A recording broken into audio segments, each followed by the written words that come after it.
Okay, so this session is about factorials. So we'll discuss the basic definition of factorial and then a very frequently problem related to the factorials. So what is a factorial? So let us say I want to know what is 1 factorial. So that will be 1 itself. 2 factorial will be 1 into 2. So start at 1 and end at 2. So that is 2. Similarly, 3 factorial will be 1 into 2 into 3. So start at 1 and multiply all the numbers till 3. That will be 6. 4 factorial will be again 1 into 2 into 3 into 4. That is 24. 5 factorial will be everything multiplied from 1 up to 5. That is 120. Similarly, if I want to calculate n factorial, that will be 1, 2, 3, everything multiplied up to n. That is your n factorial. That tells me another thing. If I want to write n factorial, I can also write it as n into n minus 1 factorial. Reason being, n minus 1 factorial has everything from 1, 2, 3, 4, 5 up to n minus 1. Correct? So that is why it is n into n minus 1 factorial. Also, it can be written as n into n minus 1 into n minus 2 factorial. Now, you saw that I started from 1, but suppose someone asks you what is 0 factorial? What is 0 factorial? So 0 factorial, let us see. So let's understand. So I will put n equal to 1 into this. So what will I get? If I put n equal to 1, I will get 1 factorial is equal to 1 into 0 factorial. And from here I can say 0 factorial is equal to 1 factorial by 1, which is 1. So this is how we calculate 0 factorial. Okay, 0 factorial is equal to 1. And there is another good way of understanding how to calculate 0 factorial. So let us see. From 5 factorial, if I want to go to 4 factorial, how do I go there? I divide 120 by 5, so I get 24. So if I divide 5 factorial by 5, I get 4 factorial. Now from 4 factorial, I want to go to 3 factorial, so I must divide by 4. From 3 factorial, I want to go to 2 factorial, so I must divide by 3. So can you see a number pattern? I am dividing by 5, 4, 3, then I must divide by 2 to get 1 factorial, and in this value I must divide by 1 to get 0 factorial. So that pretty much explains 0 factorial equal to 1. Now I pretty much spent 2 minutes explaining this because it looks weird, because 0 factorial need not be 1, right? It looked little weird because from in 1 factorial, 2 factorial, 3 factorial we are starting with 1, but here it is 0. So I don't know like how come 1 is coming, because it's starting at 0, but this is the good explanation. Okay, so this is the basic definition of factorial. So it's the multiplication of consecutive integers from 1 to the given number. This is how we get n factorial. Now, the question that is most frequently asked in CAT, the question is, what is the highest power of 10 in 100 factorial, or same number of zeros at the end of 100 factorial, or same question can be asked, number of trailing zeros in 100 factorial. So all these questions are same. Okay, because let's see. See, I was writing 1 factorial, 2 factorial, 3 factorial, 4 factorial, 5 factorial. So what you saw?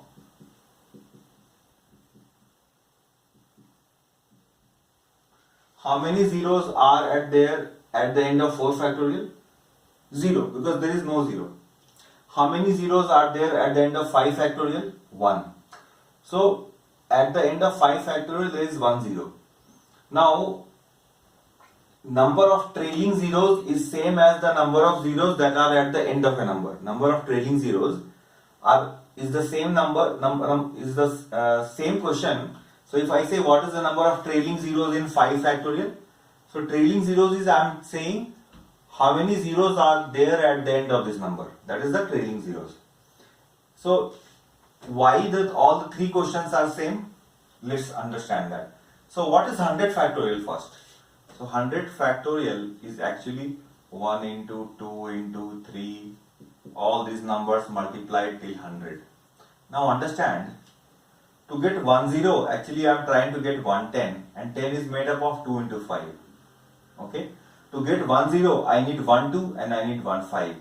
Now in 100, if I multiply all the numbers from 1 to 100, so all the even numbers like 2, 4, 6, 8 up to 100, all the even numbers will have 2 in it. All the even numbers will have 2 in it. And where will 5 come? 5 will come in all the multiple of 5, right? Like 5, 10, 15, 20. So what will be more in 100 factorial? Will the number of 2's be more or number of 5's be more? Obviously this will be more and this will be less. Reason is, every second number will have power of 2's and every fifth number will have power of 5. That is why I say that number of 2's will be more and number of 5's will be less. Now my answer for this question will depend on number of 5, not number of 2. Reason is, this is more and this is less, and I need, for 110 I need 1 2 and I need 1 5. So because this is less, this is the limiting thing and this is the determining factor. So I need to count the 5 because number of 5 is less and I need 1 5 and 1 2 to make a 10. So that is why the reason is I need to count 5. Now let us come to the how to count it. So first of all, I will do it in a kind of a lengthy method. I will explain to you, then I will do it in a shortcut. So I need to count number of 5 actually. I need to count number of 5 for this. So where will I get a 5? I will get a 5 in 5, 10, 15, 20 and 25. Then I will get a 5 in 30, 35, 40, 45 and 50. Similarly from 55 up to 75 and from 80 to 100. So I am writing all the multiples of 5. Now let me count. I will get 1 5 here, 1 more here, 1 more here, 1 more here. In this case, in 25 is actually 5 square. So I will get 2 5's here. Let me count. So 1, 2, 3, 4 and 4 plus 2, 6. So in these numbers I got 6 5's. Same pattern will repeat. Here also I get 1, 1, 1, 1 and 50 is also having 5 square in it. So again 1 plus 1 plus 1 plus 1 plus 2, so 6. Same pattern will repeat here. 1 plus 1 plus 1 plus 1 plus 2 because 55, 60, 65, 70 and 75. 1, 1, 1, 1 and 2. So 6. Here also 80, 85, 90, 95 and 100. 1, 1, 1, 1 and 100 is 25 into 4, so again 2. So my answer to this question is 6 plus 6 plus 6 plus 6, which is nothing but 24 is the answer for the first question. Now in the exam, we can't write so much and we can't make it so lengthy. So let us do it in a much better way so that we can solve this question as well as even the more lengthier questions. So what you have to do is, you don't have to do all this. So you want to find the highest power of 5 in 100 factorial. So what you do? Just this much. Divide 100 by 5. So what is 100 by 5? 20. And again divide 20 by 5 only. So what is 20 by 5? 4. That's all. You got the answer. So we counted the number of 5 and then we counted the number of 25 also. This is like counting a number of 25s. So this is the answer, right? So we don't have to count every time. So I will solve one more question to explain it to you. Let's take one more example. Suppose I want to find the number of 5's in 1000 factorial. Now I simply need to do 1000 by 5 is 200. 200 by 5 is 40. 40 by 5 is 8.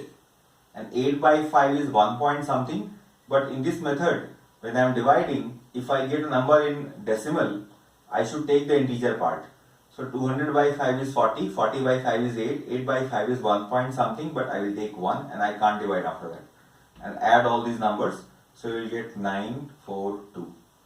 So 249, number of 5 in 1000 factorial is 249. Now, so answer for all these questions is 24 only. I explained to you. All these questions are same. What is the highest power of 24 in, what is the highest power of 10 in 100 factorial? 24. Number of zeros at the end of 100 factorial? 24. Number of trailing zeros is same as the number of zeros at the end. That's also 24. I can write it one more way. I can say that what is the highest power of 10 that can exactly divide 100 factorial. Same answer will come. Not only that, let me take one more. If I say, what is the highest power of 5 that can exactly divide 100 factorial. So these two questions also will have answer 24. Because highest power of 4 will be same as highest power of 10, because we saw that 10 is made up of 1, 2 and 1, 5. Okay. Now that's all I wanted to cover, but to complete the concept, I think it is it makes sense to tell you something more. So, and it will not take time, so let me complete that in this video itself. Suppose someone says find the highest power of 2 in 100 factorial, or highest power of 3 in 100 factorial, or highest power of 4 in 100 factorial. Let's see. So the first one first and so on. Now for 2, only difference is now this time we'll be dividing by 2. Okay. So 100 by 2, 50. 50, rather than dividing by 5, this time we'll divide by 2. So 100 by 2, 50. 50 by 2, 25. 25 by 2, 12. 12 by 2, 6. 6 by 2, 3. 3 by 2, 1. That's all. Just add it. So 50 plus 25, 75, 87, 93, 94, 97. So the answer for this question is 97. For 3, we need to divide by 3. So 100 by 3, 33. 33 by 3, 11. 11 by 3, 3 point something, but I'll take 3. And 3 by 3 is 1. 33 plus 11, 44, 47, 48. So answer for this question is 48. Now this is the question where many people will make a mistake. So what they will do? They will start dividing by 4. So 100 by 4, 25. 25 by 4, 6. 6 by 4, 1. So they will say 32. But this will be wrong. See why this is wrong? 4 is a composite number. It's not a prime number. So you can't do this for a composite number. So what you should do? What we should do is, see, 4 is actually 2 into 2. So to get 1 4, I need 2 2's. So how many 2's are there in 100 factorial?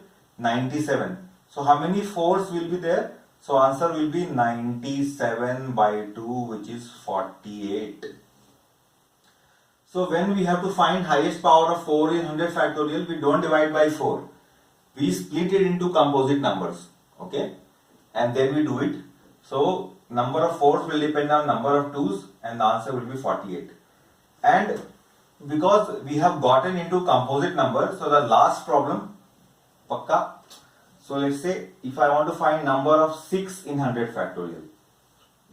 Okay. So again 6 is made up of 2 into 3. So again same concept. 2 will be more and 3 will be less. Reason is every second number has 2 in it and every third number has 3 in it. So there will be more 2's compared to 3's. So to get this answer, I should not count number of 2's, but rather I should count number of 3's. Okay. Now how many 2's are there in 100 factorial? 97. And how many 3's are there in 100 factorial? 48. for how many 6 will be there in 100 factorial? So answer will not depend on power of 2, but it will depend on power of 3, which is 48. Okay, so I hope it was clear, you are able to understand. If there is any doubt related to it, you can ask me in the comment, and we'll continue the concept in the other sessions. Okay, so hope you had a good time learning. Please like, subscribe and share the video if you like it. Okay.